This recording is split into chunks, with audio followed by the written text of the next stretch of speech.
Hey, welcome back, everybody, to the Doggone Positive Way. I'm Maria Ryan. This is my colleague, bestie, Jasmine. Jasmine the Dog Trainer. Yes, yes. And today I wanted to talk to you about future proofing your puppy and what that means to us as far as dog trainers, and just kind of a little bit of what it means to do it, what it is, and how you should implement it. So, the reason why I wanted to do it too is because you and I have a huge caseload of reactive dog clients. Absolutely. And whether it's to people or to other dogs or garbage Squirrels. squirrels, yes. Let's just have you tell the story of the King Charles Cavalier, because that So, story is the best. one of my students, his name is Charlie. He has a very high prey drive. So, he's incredibly reactive to squirrels. His mother is a senior citizen and she's an active person, but he's a strong dog for his size. King Charles are stocky. Yeah. And when he sees a squirrel, he goes off. He pulls, he, lunges, he goes crazy. One day I get a text from her and says, "Look what your student did today." It's a picture of this dog in the tree in her front yard. He climbed an oak tree Oh my chasing a squirrel. First off, he ran out of the front door. That's Right, that's the that's first part. bad enough. But he climbed the tree and was in the tree because of a squirrel. Now, this is something that's not happened before. I've heard of a Jack Russell Terrier climbing a tree, but not a King Charles. Nope. Maybe a Belgian Malinois. So it's safe to say that his reactivity, his drive is much higher than the typical, a dog barking when they see a squirrel and wanting to pull to get to them. Sometimes we have extreme cases and we have to work on managing that behavior for the safety of the dog and the safety of the human. Because if that squirrel had run across the street, he would have ran across the street to chase it, Right. whether a car was coming or not. Exactly. And it's not like they're, oh, let me stop at the edge and make sure there's no traffic coming. They're just, He also chases cars. He's chased a UPS truck, ran out of the door, chased a UPS truck, and tried to bite the tires. wow. Yeah. Okay. Lots of prey drive, right. And Mm-hmm. I mean, we laugh about that stuff because we're like, oh my God, the dog climbed a tree, and you get texts It's or just because it's messages. absurd. It is absurd because, like we both said, we're not thinking the King Charles Cavalier. Right. We're thinking different dogs. We're thinking Jack Russells or Belgian Malinois or something that is A like coonhound. right, like we're gonna go, but not a King Charles. Yeah. So, and now, did she just adopt this dog or? Him from puppy, and he's been rambunctious. I've been working with him for 3 years. He's 3 years old. Mhm. They're snowbirds, so they come, to Florida part of the year, and then they go back home.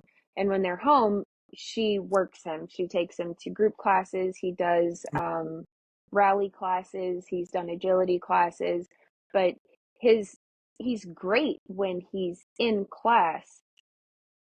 It's translating him understanding that this is how we want you to behave all the time. But, owners sometimes don't follow through with things depending on your mood, how tired you are, how your day is going. Sometimes it's hard to stay consistent, but this is important because if you're not consistent, the dog's not going to be consistent. There can't be any days off from requiring them not to behave a certain way, because when it comes down to an emergency where the dog ran out of the door and they're not coming to you, it's scary, it's dangerous, it can be fatal. Yeah, So exactly. I worry a lot about this dog because he's just so energetic. I told her, I was like, you need to hire some kid, not a dog walker. You need to hire somebody to run him. He Right. needs to go on runs at least a few times a week because that's his adrenaline rush is the running, the chasing. He's already caught an opossum in the backyard. Wow. Yeah. Um We need those so possums. he's yeah. Right. They do good work. They're ugly, but they Yeah. do good work. Excellent work for the environment. We love them. Yeah. So I think she didn't start working with his training until he was about, I think I met them when he was 8 months old. Hmm. And that's And really typical, right? Like, don't you find yeah, that? their adolescent phase because people are like, whoa, this is not a cute tiny puppy anymore. And these behaviors have become habits. Yeah, Yes, they're that's a little asshole now. Basically, okay, it's like, what the hell happened to the cute little 8-week puppy? And that's exactly. also when statistically you're finding those dogs from that age range, 8, 9 months to about a year and a half, are the most popular age range going into the shelters or into rescue Uh-huh. or being rehomed or what have you because of Exactly. that stuff. So yes, so Because we didn't prepare them for what we actually want them to behave like when they're full grown. exactly, we didn't future proof them. Yes. This is the perfect example, because I mean, we do have probably, I mean, a lot of our clients that have reactive dogs, maybe they have adopted them later in life, rescue or what have you, but there is a percentage of people who have had their dogs from puppies, from 8 weeks old. And I even have a couple of people who have, you know, their mother was the breeder, so they had the dog from like birth, Birth. basically. Right. And now that dog is one in particular that I can think of is he's barks like insane amounts and he is crate aggressive. Oh no. And he's like, I think he's 3. And I was like, oh, when did you get him? Well, we birthed him. And I was like, oh, okay. Missed opportunity. Yeah, people just don't know. They think that um oh, well, it's a puppy. I have to wait. I talk to people all the time that tell me they'll message me or call me and be like, "Hey, I'm just, shopping around for trainers.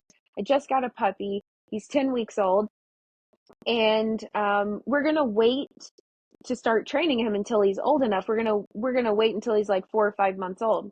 No, let's start now Right. because there's things that I can help guide you through now that will prevent future problems. And we don't want them to become a habit because then it's harder to redirect that habit and break the habit. Just like with humans, if we have a habit that we practice on a daily basis, let's say with dogs, for example, people think that oh, well, my puppy's teething, I'm going to let him chew my hand. Guess what that same dog is going to be doing at 6 months old, 7 months old, 8 months old? We have to teach them that their teeth don't belong on our skin ever. If I'm playing with them and their teeth go up the toy and get my hand, playtime ends. Mm-hmm. Not forever, just temporarily. 10 seconds, I stop interacting, no eye contact, because I don't want them to think that this is how we play. Doesn't Exactly. matter how old they are. If they're 8 weeks old, 10 weeks old, 5 months old, same rules go. Right.